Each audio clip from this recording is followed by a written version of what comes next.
Hello friends, welcome to exam ice academy. இப்போ என்ன விழிப்புணர்வு பதிவு அப்படின்னா, இப்போ திங்கட்கிழமை தீபாவளி பண்டிகை வருது இல்லையா? ஸோ நீங்கள் வந்து பர்ச்சேஸ் பண்ண போவீங்க, ஷாப்பிங் போவீங்க, அப்புறம் தேட்டருக்கு கூட சினிமா கூட பார்க்க போவீங்க. ஸோ இது மழை டைமாக இருக்கிறதுனால உங்களுக்கு வந்து ரோட்டில் வந்து பள்ளங்கள்லாம் இருந்துச்சுன்னா தெரியாமல் இருக்கும். தண்ணி கிடந்துச்சு அப்படின்னா அது தெரியாமல் இருக்கும். ஸோ வண்டியில் ஸ்கூட்டியில் எதாவது போகிறீங்க அப்படின்னா நீங்கள் வந்து தண்ணி இருக்கிற இடத்துக்குள்ள தைரியமாக இறங்காதீங்க. ஸோ அந்த வந்து பள்ளம் அதிகமாக இருந்துச்சுன்னா வண்டி கீழே விழுறதுக்கான வாய்ப்புகள் அதிகம்.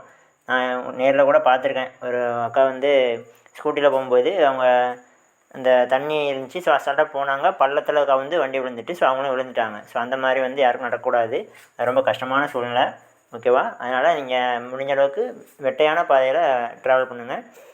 அதுபோக வெடிலாம் வைக்க ஆரம்பிச்சிட்டாங்க. தெருவில் நீங்கள் நடந்து போகும்போது கூட வெடி சவுண்டு அதிகமாக இருக்கிற மாதிரி வெடியெல்லாம் நிறைய இருக்குது. ஸோ வெடி வச்சுருக்காங்கன்றத பார்த்து நடந்து போங்க. எல்லாருக்கான ஒரு விழிப்புணர்வுக்கான அந்த பதிவு நான் வந்து பதிவு பண்ணுறேன். எல்லாத்துக்குமே advance happy Deepavali. Okay friends, thank you.